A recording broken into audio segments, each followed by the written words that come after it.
July 2, sorry, July 2026. Araw po na first day, no?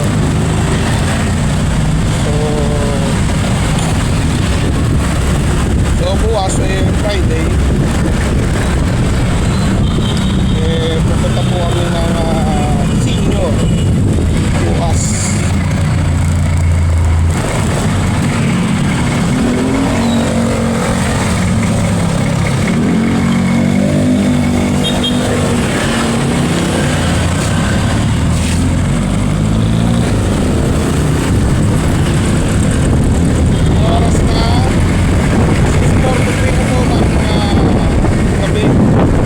Pauwi na po tayo, galing po tayo ng Barangay Sara.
16,000 kay Pasil.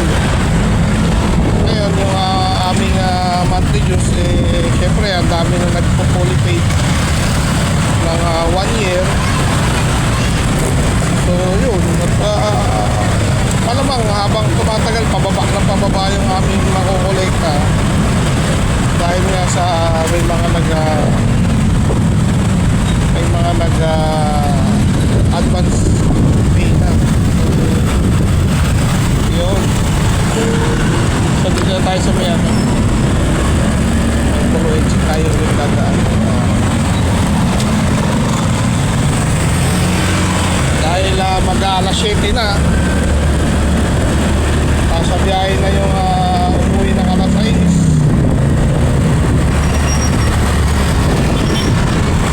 At yung mga papasok naman ng alas 10, mamaya pa yun, alas 8 ang alis doon.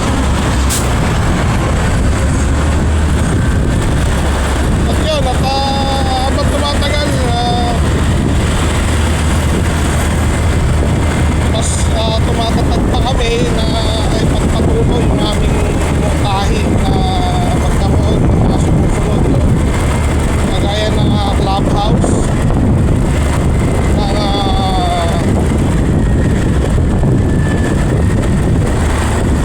ng mga function hall o function room at Purulan. Kagaya ho niyan ng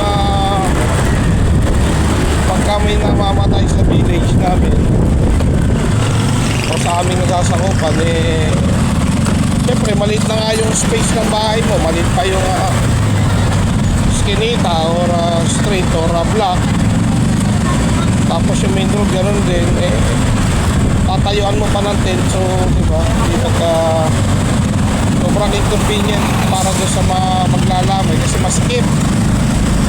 Sobrang inconvenient din sa mga taong naka-apektuhan no, kasi may times na syempre nakaharang na yung doon, iikot ka talaga, kailangan mo umikot kung para makadaan ka or kung para makauwi ka sa bahay nyo, kasi nga may ganong senaryo. So syempre kahit pa paano nagtag-income din yun. Halimbawa yung papayaran nila is yung kuryente o para rentahan, hindi ba? So yun, at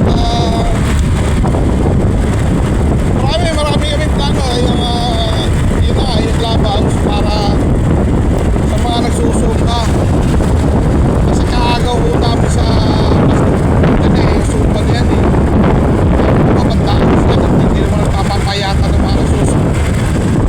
Hindi ko lalahat to, pero lahat talaga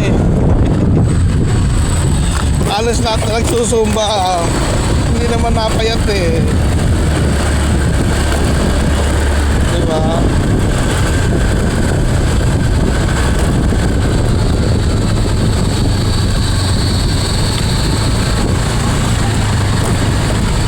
So sayang ito. Bagay, kaligayahan na lang nila yun, yung makasayaw-sayaw. So yun ang namin na pinaka para wala na kami kaagaw, papatayo kami ng clubhouse. Sa same time pwede rin namin iparent. Halimbawa ay party, debut, may kasal, may binyag, lahat na pwede in-house doon. Kaya siyempre may limit, yan.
subscribe at pa-follow na rin.